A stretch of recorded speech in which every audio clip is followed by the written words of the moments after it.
Hello and welcome everyone.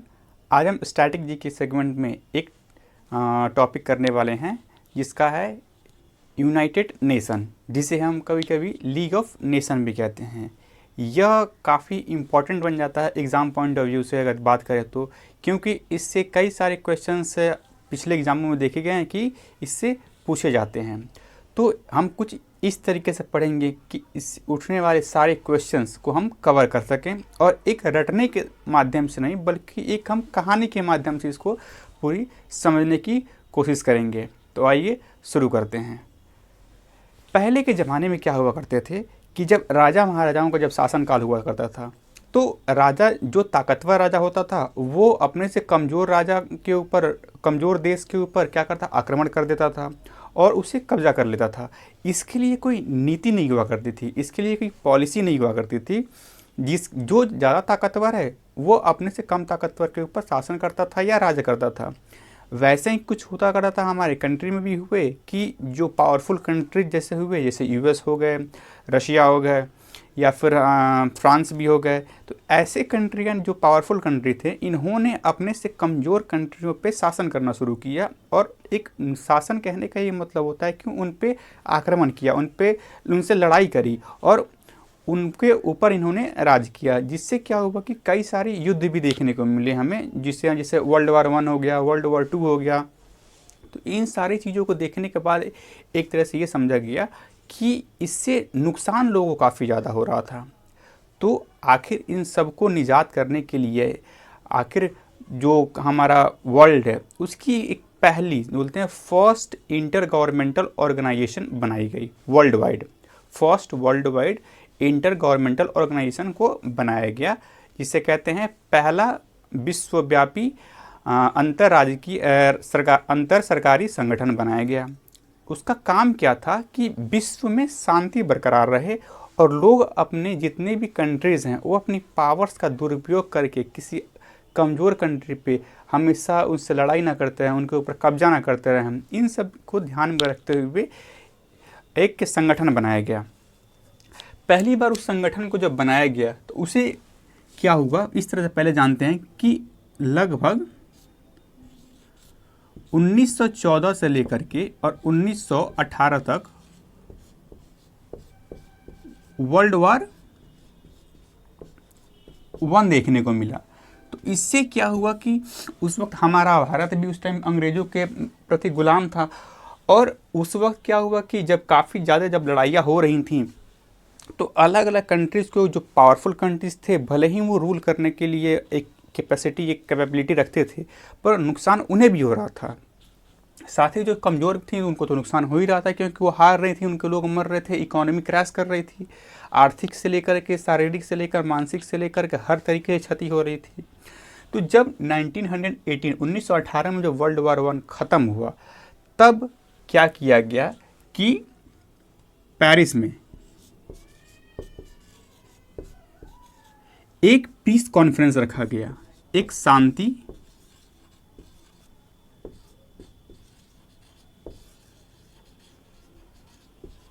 Conference रखा गया, जहाँ पे शांति कॉन्फ्रेंस रखा गया, जहाँ पे क्या सम्मेलन रखा गया, जहाँ पे अलग अलग देशों के जो प्रतिनिधित्व जो करते थे, जो जैसे कुछ राष्ट्रपति हो गए, कुछ देशों के प्रधानमंत्री, जो उनके जिनको हम एक तरह से गवर्नमेंट बॉडी बोलते हैं, वो इस शांति समझौते में जो पेरिस में रखा गया वहाँ पे आए, यहाँ पे डिस्कशन हुआ। तो वहाँ पे जब यूएस के जो प्रेसिडेंट थे उस टाइम पे, उनका नाम था वुडरो विल्सन, उन्होंने एक प्रस्ताव दिया कि क्यों ना एक ऐसी संगठन का निर्माण किया जाए, एक ऐसी संगठन बनाई जाए जिसका मकसद क्या हो कि वर्ल्ड पीस हो। मतलब कहने का है कि उसका मकसद जो है वो विश्व शांति का एक मकसद दिया जाए। और फाइनली इस पीस कॉन्फ्रेंस जो पेरिस में हुआ, इसको नज़र में रखते हुए इन्होंने क्या किया, 10 जनवरी 1920, 10 जनवरी 1920 को एक first world wide inter governmental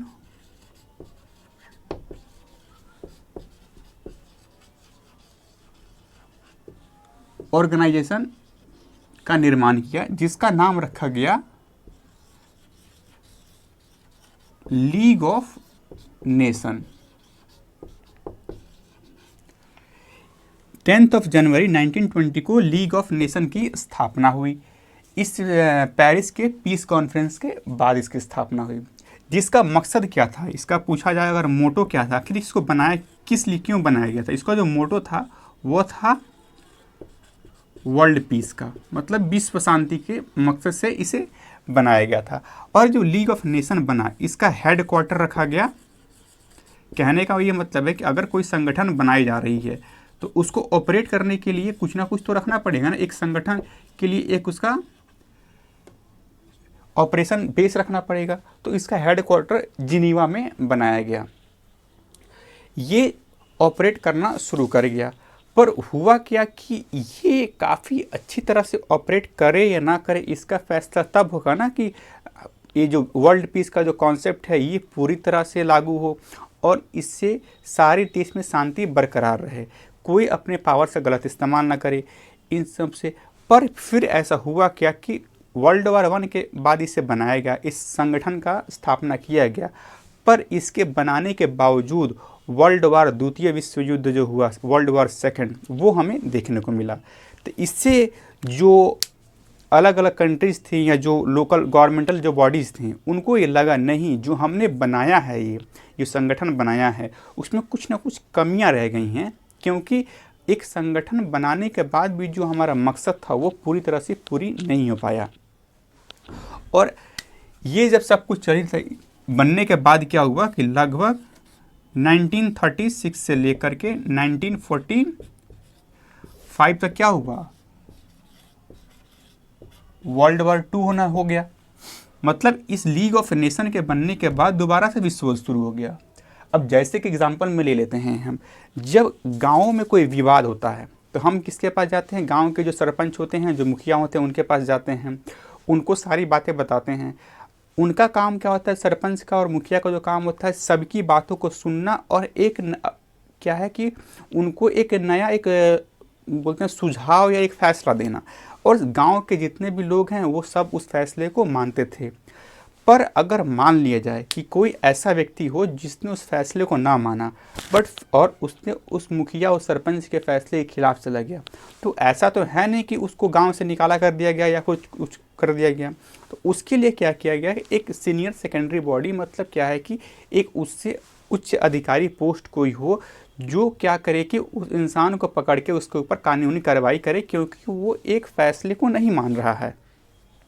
तो इन सब को ध्यान में रखते हुए फिर क्या किया गया कि जब ये वर्ल्ड वार 2 खत्म हुआ तो वैसे ही जो जितने भी सरकारी जो लोग थे उनको लगा नहीं, कुछ ना कुछ तो कमियां हुई हैं हमारे इस लीग ऑफ नेशन को बनाने टाइम पे, जिसे पूरी करना काफ़ी ज़्यादा ज़रूरी है।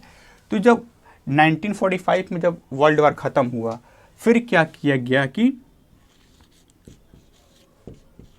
25 अप्रैल 1945 को सैन फ्रांसिस्को लगभग, नॉट लगभग बट एग्जैक्टली 50 गवर्नमेंटल बॉडीज जो थे उन्होंने एक यहाँ पे क्या किया कि कॉन्फ्रेंस ऑर्गेनाइज किया।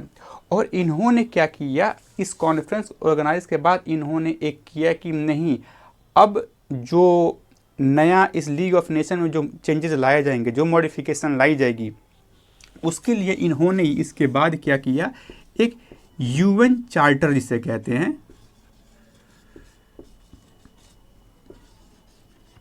ड्राफ्ट करना शुरू किया। Drafting begins. ये जो 25 अप्रैल 1945 को 1945 को जो कॉन्फ्रेंस हुआ था सैन फ्रांसिस्को में, उसमें 50 देशों के जो सरकारें थीं वो इकट्ठा हुई और उन्होंने डिसाइड किया करके एक यूएन चार्टर की ड्राफ्टिंग शुरू की। तो आप समझते हैं कि यूएन चार्टर है क्या। यूएन चार्टर में ये मतलब कुछ चैप्टर्स ऐसे लिखे गए हैं जैसे कि कोई भी देश जो इस इंटरनेशनल जो वर्ल्ड वाइड ऑर्गेनाइजेशन है इसका हिस्सा होने के बाद वो किसी भी देश पर बिना वजह आक्रमण या लड़ाई नहीं कर सकता। जो देश है बजाय दूसरों को लूटने या बजाय दूसरे को क्षति पहुंचाने के ऊपर अपनी पावर्स का इस्तेमाल करे अपने आप को और इंडिपेंडेंट और मजबूत बनाने में।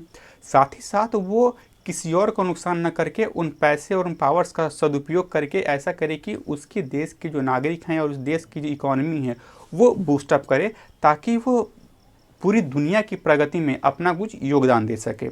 ऐसे करके कुछ चैप्टर्स, कुछ बातें उस UN चार्टर में लिखी जानी शुरू हुई। फिर आता है दिन 25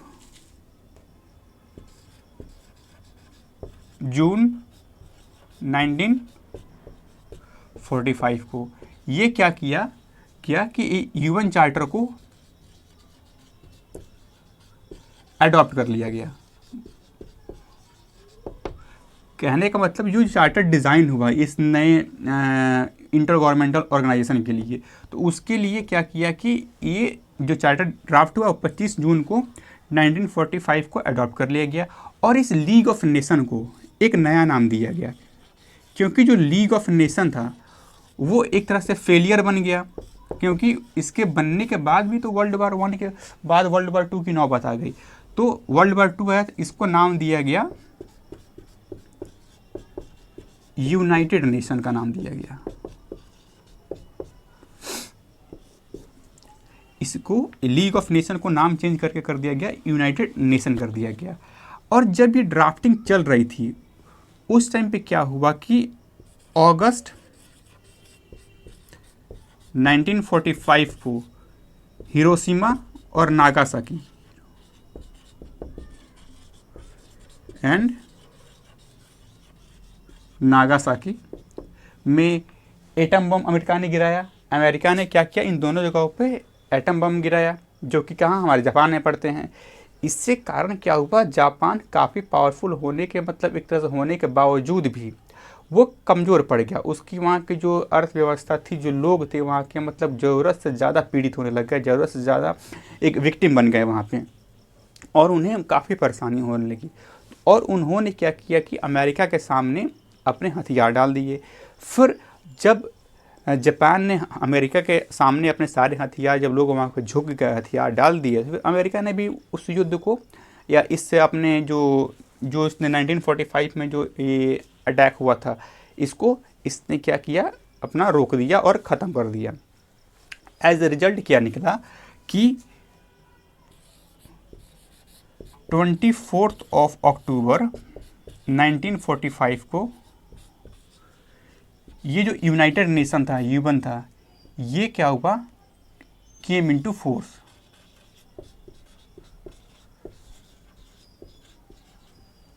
ये जो यूनाइटेड नेशन था ये 24 अक्टूबर 1945 24 अक्टूबर को ये पावर में आ गया। ये जो 24 अक्टूबर का जो डे है ना, इसे हम UN डे के नाम से भी मनाते हैं, यूनाइटेड नेशन डे के नाम से भी हम इसे मनाते हैं। और जो ये यूनाइटेड नेशन की जो स्थापना हुई, जब इसकी स्थापना हुई तो एक कोई ना कोई जगह चाहिए जहाँ पे वहाँ के जो गवर्नमेंट ऑर्गेनाइजेशन थे वहाँ पे बैठ के और लोगों के लिए रूल्स बना सके और सबकी जो वर्ल्ड पीस का जो कॉन्सेप्ट है, विश्व शांति का, उसे फॉलो कर सकें। तो जो इस UN का जो हेडक्वार्टर बनाया गया,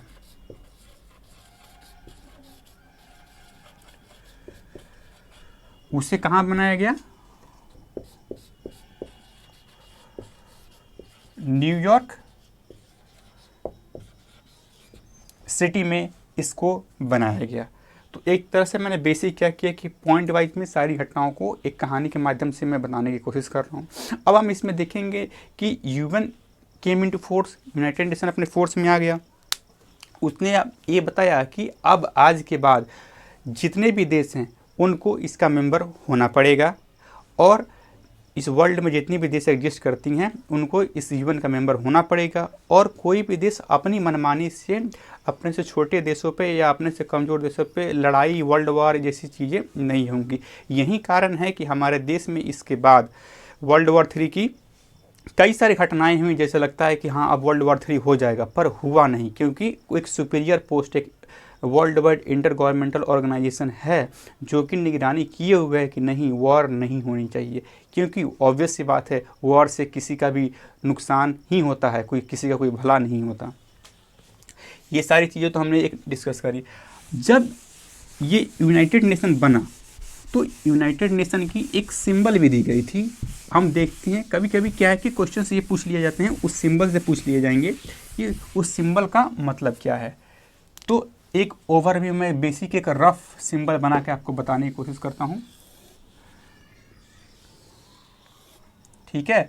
जैसे कि एक यहाँ पे ऐसे कुछ सिंबल बनाया गया था, सर्कुलर कुछ बनाए गए हैं यहाँ पे, इस तरह से कुछ बनाए गए थे। इनके सिंबल जब आप देखेंगे इंटरनेट से या फिर आप डाउनलोड करके देखिएगा तो आपको कुछ इस प्रकार से इनके सिंबल्स यहाँ पे देखने को मिलते हैं।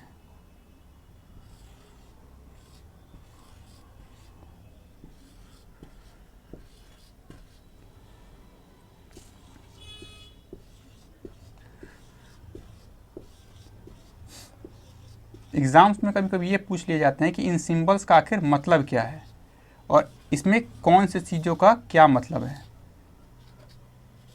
अब इसको इस तरह से देखते हैं, कुछ इस तरह से सिंबल दिखता है और इसमें क्या है कि छोटे कुछ मैप्स जैसे चीज़ें, ये मैप का कुछ इसमें सेगमेंट बना होता है और ये इसका जो कलर होता है ना, ये होता है ब्लू कलर का। ये जो लीफ दिख रही है ये होती है वाइट कलर की। कुछ समथिंग इस तरह का सिंबल बना होता है। इसमें क्या होता है कि एक तरह से सर्कल, कंसेंट्रिक सर्कल बने होते हैं, इसमें कुछ ये मैप बने होते हैं और ये दो साइड से पत्तियां आती हैं जो यहाँ पे क्रॉस की होती हैं और यहाँ पे ये खुली होती हैं। अब इसको समझते हैं कि इसका मतलब क्या होता है। इसको ऐसे जानते हैं, ये जो दो पत्तियां दिख रही हैं, जिन इन पत्तियों का जो शेप ऐसे बना हुआ है, जो एक आपस में क्रॉस कर रही हैं, ये इन पत्तियों का क्या है कि ये एक वेलकमिंग जेस्चर है। जैसे कि हम किसी को करते हैं कि हम हग करते हैं, कहीं अपने हाथ आगे बढ़ाते हैं, वैसे इन दो जो ओपनिंग दिख रही हैं इनका मतलब है वेलकमिंग जेस्चर, वेलकम करने का एक ये बताती हैं। साथ ही साथ ये जो कलर है ये पूरा का पूरा ब्लू है, क्योंकि ये क्या दिखाता है, वाटर को दिखाता है, पानी को। कारण क्या है इसको वाटर दिखाने का, क्योंकि हमारे अर्थ पे 2/3 क्या है, सिर्फ वाटर है, ओनली 1/3 ही हमारे क्या है कि इसमें ज़मीन है, लैंड है। ये जो लीफ है जो दिखती है ना वाइट वाली, ये जो लीफ है ये कौन से ट्री की है, तो ये ऑलिव ट्री, जिसे हम हिंदी में क्या बोलते हैं, जैतून बोलते हैं। जैतून का पेड़ होता है ना, उसकी पत्तियां हैं, ऑलिव ट्री के लीव्स होते हैं। और ये जो लीफ होते हैं ना, वो वाइट कलर के सिंबल में दिखाए जाते हैं। वाइट का मतलब क्या होता है, जो मोटो है यूएन का, पीस, वर्ल्ड पीस, इसको दिखाने के लिए, शांति का दिखाने के लिए यहाँ पे वाइट बनाया गया है। ये जो कंसेंट्रिक जो ये दिख रहे हैं, ये सेंटर जो दिख रहे हैं, ये सेंटर को बताया गया कि ये अर्थ है हमारी, और अर्थ के अंदर ये जो है ना, ये मैप्स जो दिखाए गए हैं, ये कहा गया कि ये कंटिनेंट है। कहने का मतलब हिंदी में महाद्वीप है ये। तो ये यूएन का जो सिंबल है कुछ इस प्रकार से दिखता है, कि बेसिक रफ आइडिया है। आप नेट से इसको देखिएगा तो समझ में आ जाएगा कि एग्जैक्ट इसका मतलब क्या है। कभी कभी एग्जाम्स में इससे क्वेश्चन पूछ दिए जाते हैं कि ये कौन सी जो लीव्स हैं ये कौन से पेड़ की हैं, तो ऑलिव ट्री की है। इस मैप्स का मतलब क्या है, तो कॉन्टिनेंट हैं। ये इससे जो सिंबल है क्रॉस करके आने के बाद इसका मतलब क्या होता है। ये सारी चीज़ें एग्जाम्स में पूछी जा सकती हैं। फिर हम आगे बढ़ेंगे कि आखिरकार जब यूएन का स्थापना हो गया, इसके सिंबल्स डिसाइड हो गए, उसकी हेडक्वार्टर भी क्या है, न्यूयॉर्क में इसके हेडक्वार्टर बन गया। अब पूछा जाता है इससे कि इसमें टोटल मेंबर कितने बने। Member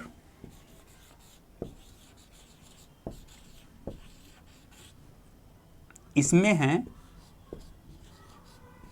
193 and 2। अब इसमें देखते हैं कि 193 एंड 2 क्यों लिखा गया है। कहने का ये मतलब है, ये जो 2 है ना, इनको हम कहते हैं ऑब्जर्व्ड स्टेट, और इनको बोलते हैं 193 को 193 मेंबर स्टेट। या यहाँ पे स्टेट का मतलब राज्य नहीं है, यहाँ पे स्टेट का कहने का मतलब है कंट्री। कंट्री को यहाँ पे हम स्टेट कह रहे हैं। 193 मेंबर्स हैं। कहने का है कि अगर हम कोई अगर सर्च करते हैं गूगल्स पे या पढ़ते हैं तो कितने देश हैं, तो लगभग अराउंड 193 194 के अराउंड हमें देश देखने को मिलते हैं। कारण क्या है, क्योंकि ये जितने देश इस यूएन में लिस्टेड हैं उन्हीं को हम देश मानते हैं। इस तरह से एक तरह से अगर एग्जाम्पल ले लिया जाए तो कश्मीर हमारे भारत का हिस्सा है, उसमें क्या है कि कुछ एरिया ऐसे आते हैं कश्मीर के पार्ट में जो पाकिस्तान से बॉर्डर शेयर करते हैं, वो अपने आप को क्या बोलते हैं कि हम ना ही इंडिया के हिस्सा हैं ना ही हम पाकिस्तान के हिस्सा हैं, हम एक अपना अलग इंडिपेंडेंट है। बट किसी के कहने से तो इंडिपेंडेंट नहीं हो जाते ना, वो इधर हमारे इंडिया और पाकिस्तान के जो बॉर्डर शेयर करते हैं वो किसी न किसी कंट्री के ही पार्ट होंगे, इंडिपेंडेंट तो कोई कंट्री है नहीं वो। उसी हिसाब से क्या है कि अगर कोई देश क्या होता है अपने आप को ये डिक्लेयर कर दे कि नहीं मैं एक इंडिपेंडेंट कंट्री हूँ, तो उसके जस्ट वो कहने से नहीं होता, उसे एक रिक्वायरमेंट है कि उसे यूएन का मेंबर होना पड़ेगा। क्योंकि जब तक वो यूएन का मेंबर बनेगा नहीं तब तक वो विश्व शांति में अपना योगदान कैसे देगा, फिर तो अपने मनमानी करेगा जो एक्सेप्टेबल नहीं है। तो इसलिए क्या है 193 और 2 ऑब्जर्व्ड स्टेट हो गए। 2 ऑब्जर्व्ड स्टेट का मतलब क्या आ गया कि ये 2 स्टेट कौन कौन से हैं, 2 स्टेट हैं, एक है वेटिकन सिटी और दूसरा है फिलिस्तीन। 2 कंट्री हैं जो ऑब्जर्व्ड स्टेट में आते हैं। और 193 को कुछ इस तरह समझते हैं, पहले क्या था 192 थे, फिर बाद में एक को ऐड किया गया। ये एक कौन सा कंट्री है जिसे ऐड किया गया यह भी हम देखेंगे, पर इसकी थोड़ा एक कहानी पहले समझते हैं। हुआ क्या, 11 जुलाई 2001 एक कंट्री बना जिसे कहा गया साउथ सूडान, इसे दक्षिणी सूडान के नाम से जाना गया। उस दिन क्या हुआ कि इसने क्या किया कि यूएन का मेंबर बन गया। तो उसके बाद पहले 192 ही मेंबर हुआ करते थे यूएन में, यूनाइटेड नेशन में। फिर क्या है कि 11 जुलाई 2011 में इसको साउथ सूडान तो है वो इसका एक मेंबर एडअप हुआ और टोटल जो मेंबर्स की जो संख्या थी यूएन में वो 193 हो गई। तो अगर टोटल मेंबर की बात करते हैं तो 195 मेंबर हो गए यूएन में, जिसमें से 193 जो हैं वो हमारे मेंबर स्टेट हो गए, मतलब गवर्नमेंट मेंबर स्टेट हो गए, और 2 जो हैं वो ऑब्जर्व्ड स्टेट में आते हैं। अब बात करते हैं हम ऑफिशियल लैंग्वेज की कि ऑफिशियल लैंग्वेज क्या है यूएन की। टोटल यूएन की अगर बात करें, यूएन में टोटल अभी फ़िलहाल के डेट में, आज के डेट में, आज जो हमारी से जो तारीख मैं बोलूँ कि आज है हमारी 22 जनवरी 2021 के डेट के हिसाब से जो ऑफिशियल लैंग्वेज हैं वो 6 ऑफिशियल लैंग्वेज हैं। 6 ऑफिशियल लैंग्वेज है किसके, यूएन के, यूनाइटेड नेशन के। वो लैंग्वेज कौन कौन से हैं उसको देखते हैं। पहला लैंग्वेज कौन सा है, अरेबिक,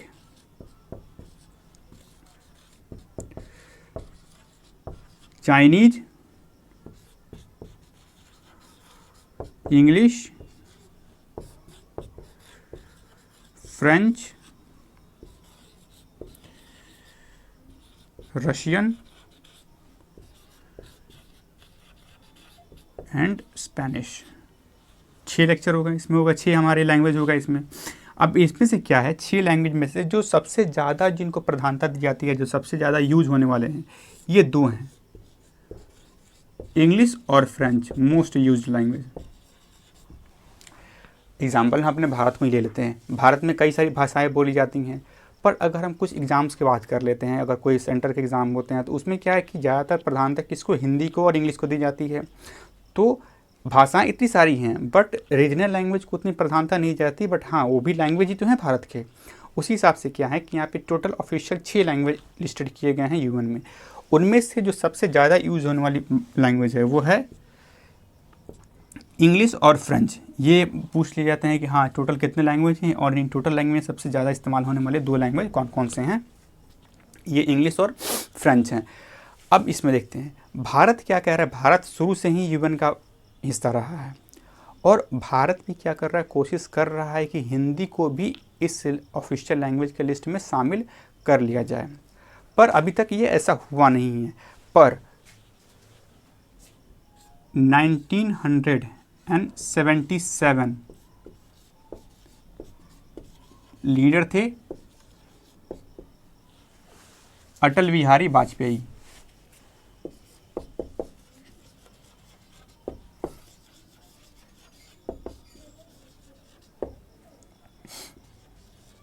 ठीक है, इन्होंने क्या किया, यूएन के जो महासभा जो होती है उसमें इन्होंने हिंदी में भाषण दिया था। ये फर्स्ट इंडियन बने।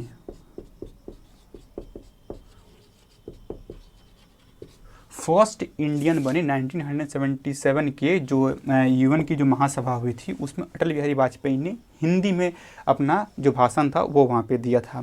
फिर आगे कैरी फॉरवर्ड हुआ, आगे बढ़ा और 2014 में जो हमारे देश के पीएम बने नरेंद्र मोदी, इन्होंने भी हिंदी में भाषण दिया यूएन की महासभा में। और ये कौन सी महासभा थी? 69th जो यूएन की महासभा थी वो 69 में थी। फिर 2015 में विदेश मंत्री बनी सुषमा स्वराज, इन्होंने भी हिंदी में भाषण दिया जो कि था 70th यूएन की जो महासभा थी। और फिर 2016 में भी इन्होंने सेम सुषमा स्वराज ने दिया था जब ये 71st की यूएन की महासभा थी। तो इस तरह से देखा जाए मतलब कि यूएन की महासभा में हर साल ये आयोजित होती है, महासभा आयोजित होती है। और इसमें क्या देखा गया कि अब तक जब से भारत इस यूएन का हिस्सा रहा है तब से 4 बार हिंदी में इसमें भाषण जो लीडर्स थे इन्होंने दिया है। और कोशिश जारी है कि भारत को इस यूएन की लिस्ट में शामिल कर लिया जाए। तो एक तरह से देखा जाए तो हमने ये पूरा बेसिक जो था हमारा ओवरव्यू हमने इसे कवर अप कर लिया है। तो ये तो जो चीज़ें थी मैंने बताई ये हमारी कवर हो गई। हम जो मैं नेक्स्ट बनाने वाले हैं कुछ जिसे बोलते हैं स्तंभ, जो प्रिंसिपल जो नोड्स होते हैं, जो प्रिंसिपल ऑर्गेनाइजेशन हैं वो इस यूएन के हिस्सा हैं, जिसके बोलते हैं जिसके वजह से ये यूएन आज फंक्शन कर रहा है। टोटल 6 जो इसके स्तंभ जिनका बोलते हैं, जिनका फाउंडेशन भी बोलते हैं, वो हैं इस यूएन के हिस्सा। इसको हम नेक्स्ट जो पार्ट 2 वीडियो में बनाने वाला हूँ इस यूनाइटेड नेशन के ऊपर, उसमें हम कवर अप करेंगे। तब तक be safe and be happy.